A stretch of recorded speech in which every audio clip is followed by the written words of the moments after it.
फैज हमीद 14 साल कैद बामुशक्कत की सजा, सियासी अनासर के साथ मिली भगत, सियासी अफरा तफरी और अदम इस्तेहकाम के मामलात अलग देखे जा रहे हैं। क्या बड़ा सियासी अंसर भी अंजाम के करीब? रजा रूमी साहब, आपके ख्याल में ये मामला किस तरफ जाकर क्लोज होगा? देखिए, ये तो कहना बहुत मुश्किल है कि किस तरफ क्लोज होगा और क्या होगा। ये बात जरूर है कि उनको सजा जो है वो तो अब उनको भुगतनी पड़ेगी। उनके पास अपील का हक है। आपको पता है कि आर्मी एक्ट में पहली अपील गालिबन जो आर्मी चीफ है वहाँ पे जाती हैं और फिर उसके बाद जो है सुप्रीम कोर्ट ऑफ पाकिस्तान में भी जा सकती है, अगर मुझे जहाँ तक याद पड़ता है। लेकिन इससे कतई नज़र कि वो ये मामला कहाँ तक जाएगा, उनको क्या उनकी खलासी होगी कि नहीं होगी, जो जिस तरीके से वो सियासत में हिस्सा लेते रहे और मुल्क में एक इंतशारी अदम इस्तेहकाम की सूरत हाल पैदा करने में जो उनका किरदार था, मुझे नहीं लगता कि वो रजा साहब, कतई कलामी की माजरत, उनका किरदार पॉलिटिकल क्या नुकसान देगा? क्योंकि इमरान खान उनको अपना असासा कहते रहे, ये उनके लिए कितना महंगा असासा साबित होने जा रहे हैं? जी देखिए, बिल्कुल मैं वहीं पर आ रहा था कि पहली तो मैं तो फैज साहब की जात की बात कर रहा था कि वो तो मतलब उनके लिए अब काफी मुश्किल टाइम होगा। लेकिन जो उनके करीबी लोग थे, जिनमें कि इमरान खान बिल्कुल सरे फहरिस्त हैं, और भी लोग उनके साथ थे, कुछ तो सुल्तानी गवाह बन गए होंगे उनके खिलाफ इदारे के अंदर, जो बाकायदा जिसे कहा जाता है एक फैज नेटवर्क था जिसका जिक्र होता रहता है। तो और इमरान खान उस पूरे नेटवर्क के बेनिफिशियरी भी थे, मुबैना तौर पर उसका हिस्सेदार भी थे।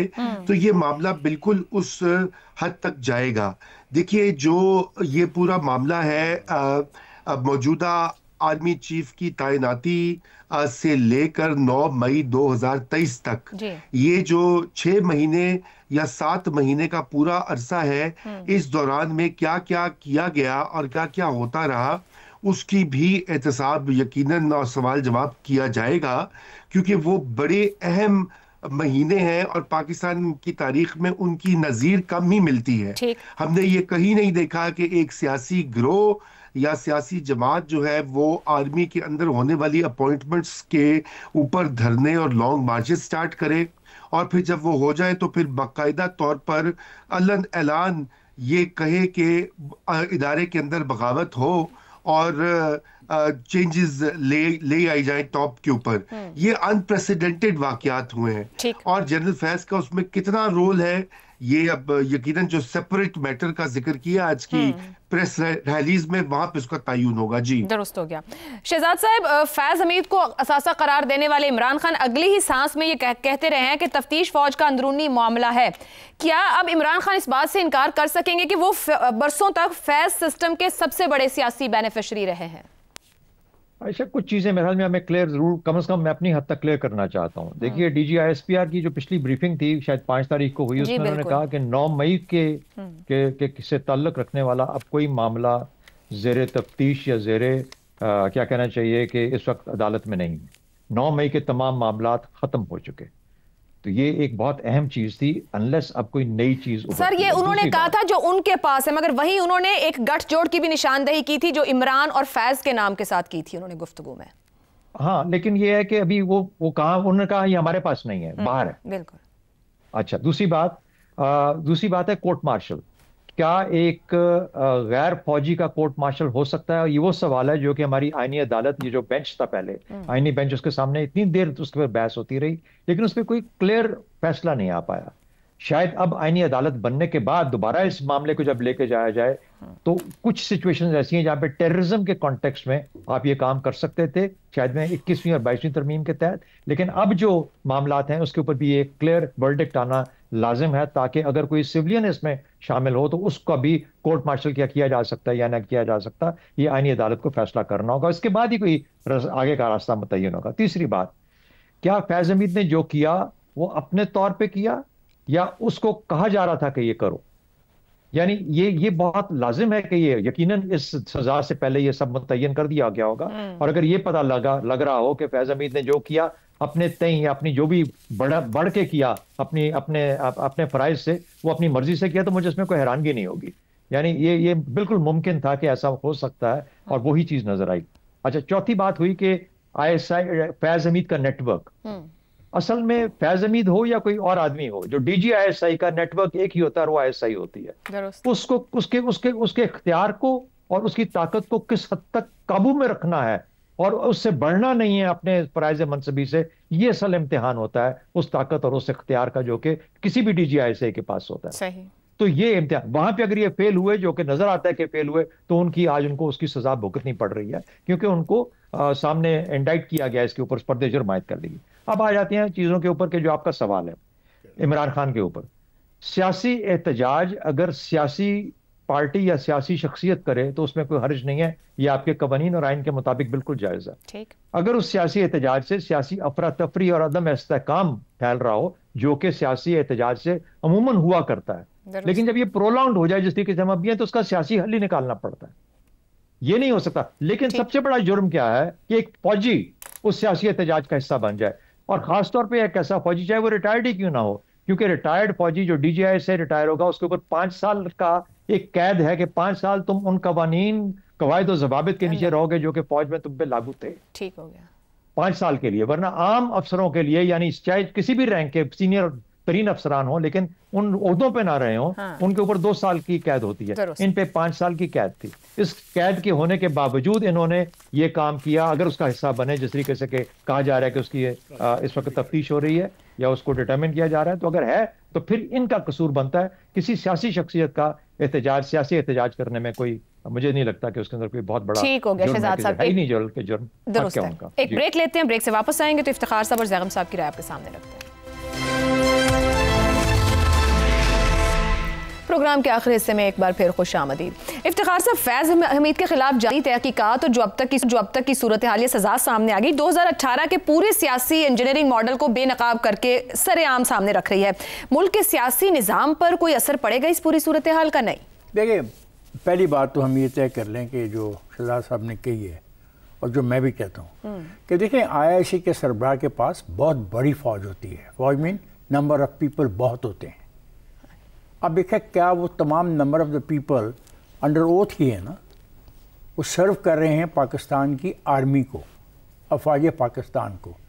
जब उनमें से कुछ लोग एक ज़ात से अपनी दोस्तियां मुंसलिक कर लें और उस ज़ात को सियासी, माली और दूसरे फ़ायदे पहुँचाने शुरू कर दें, तो यहाँ से वो बड़ी वायलेशन शुरू होती है जो हमारे मुल्क के तमाम अदारों के अंदर शराइत कर गई है। ये एक पॉइंट बड़ा इम्पॉर्टेंट है और इस पॉइंट पर इस मुल्क में डिबेट होनी चाहिए। अब ये क्यों ISPR ने एक पैराग्राफ अलहदा क्यों लिखा? मुजरम के सियासी अनासर के साथ मेरी भगत के ज़रिए दानिस्ता तौर पर सियासी इश्तिआल अंगेज़ी और अदम इस्तेकाम पैदा करना, जिसका तज़किरा उन्होंने सरकारी वसाइल की गलत इस्तेमाल और सियासी सरगर्मी में मुलव्वस होने की हद तक तो कवर कर लिया। लेकिन अगला अहम फ़िक्र है, इसके अलावा बाज़ दीगर मामलात में मुजरम के मुलव्वस होने के मामले को अलहदा तौर पर निपटा जा रहा है। इट मीन्स कि कुछ चीज़ ज़ेर तफ्तीश है, कुछ मामलात पे गौर हो रहा है, और मुमकिन है कि ये शख्स जो फैज़ है ये कहे कि जनाब मैं तो जो कुछ भी कर रहा था उस वक़्त ए के कहने पे कर रहा था, और साबित कर दे कि ए ने कहा, और वो सारा का सारा सबूत ए पर चला जाए, तो फिर इसको बेनिफिट ऑफ डाउट भी मिल जाएगा फैज़ को, जो एक अप्रूवर को मिलता है,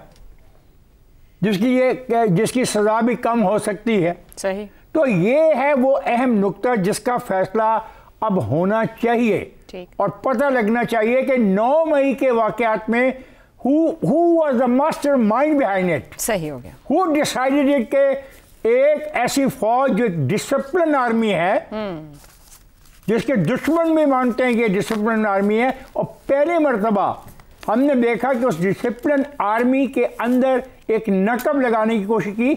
इंडिविजुअल्स लगाते रहे हैं, लेकिन पूरी आर्मी के अंदर ग्रुपिंग करके ये जो अमल हुआ, और हमने देखा कि जो दूसरे दोस्त थे इस आर्मी से तल्लुक़ रखने वाले, वो भी एहतजाजों में जिस तरीके से शरीक हुए, झंडे जलाए गए और उस वक्त के एक आर्मी अफसर की जो तस्वीर है उन पे उनको उसको नजर आतिश किया गया। तो ये मामला अब यहाँ पे आ रहा है सही कि who was planning this thing, कि वो पाकिस्तान की फौज के अंदर एक ऐसी फिजा कायम करे जिसे फौज के अंदर एक चपकश पैदा हो जाए। ये बड़ा इंपॉर्टेंट है। अब देखने हैं कि फैज साहब क्या कहते हैं, कि ये किसके कहने पे कर रहे थे, खुद कर रहे थे या किसके कहने पे कर रहे थे। अगर ये किसी के कहने पे कर रहे थे तो ये तो अप्रूवर बन सकते हैं, और फिर जितनी बड़ी सजा दी गई वो खुद एक सवालिया निशान बन रही है कि क्या अप्रूवर बनने का मामला रह भी गया या नहीं। प्लीज जिसके कहने पे ये हो रहा था फिर वो मुजरिम ठहराया जाएगा। ठीक है जी ज़ैगम साहब, फैज हमीद की सजा का सबसे बड़ा सियासी सबक, अगर मैं इन्वर्टेड कॉमास में पूछूं, कि अपने आप को सियासतदान और सियासी लीडर्स कहलवाने वाले जो लोग हैं, ये इनको जर्नैलों की गाइडलाइंस और आंखें बंद करके उन पर अमल नहीं करना चाहिए। कोई सबक तो आया होगा। देखें, ये तो दोनों के मफादात होते हैं मुश्तरका, और फैज़ हमीद साहब का तो किस्सा तमाम हो गया। 14 साल की सज़ा है, सज़ाए बामुशक्कत, जो ख़त्म होगी 11 दिसंबर 2039 को, 2039 को। अब आगे जो मामलात हैं वो दूसरों के लिए ख़तरनाक हैं, और जो आखिरी लाइन है DGI-SPR की स्टेटमेंट की, वो एक बड़ा रेड फ्लैग है। रेड फ्लैग है PTI के लिए और इमरान खान के लिए। अब देखिए वो जो कहते हैं कि सियासी अनासर के साथ मिली भगत, इस पर तवज्जो दीजिए। लफ्ज़ है इन कहूट्स विद मिली भगत। और मिली भगत जो होती है वो दो तरफा होती है। मिली भगत में कोई एक लीड नहीं ले रहा होता, दोनों लीड ले रहे होते हैं, दोनों बराबर शामिल होते हैं, मिलकर कोई चीज़ प्लान कर रहे होते हैं। तो सियासी अनासर के साथ मिली भगत का मतलब है कि कुछ सियासी अनासर और जनरल फैज़ हमीद और उनके जो साथी भी हो सकते हैं, वो मिलकर कुछ कर रहे थे। और वो क्या कर रहे थे? सियासी अफरा तफरी और अदम इस्तेकाम, अनार्की एंड इंस्टेबिलिटी। तो ये तो दो तरफा बात हो गई ना। और अगर ये इशारा 9 मई की तरफ है, फिर तो ये और भी ज़्यादा ख़तरनाक है। देखिए, 9 मई को मिलिट्री की इंस्टॉलेशंस पर कोऑर्डिनेटेड अटैक्स होते, ये जहन में रखिए। ऐसा नहीं था कि सिर्फ कहीं जुलूस निकला था और रास्ते में एक इंस्टॉलेशन आ गई और जो जुलूस जा रहा था एक्सक्यूज मी, उन्होंने वहाँ को पत्थर फेंक दिए। यहाँ तो दर्जनों इंस्टॉलेशंस पे कोऑर्डिनेटेड अंदाज में एक टाइम पे अटैक हुए। और अगर इसमें यह तय किया जाता है कि कुछ फौज के लोग और कोई सियासी लोग इकट्ठे शामिल थे, तो फिर तो यह भी खतरा पैदा हो जाता है कि बात मिलिट्री ट्रायल तक जाएगी।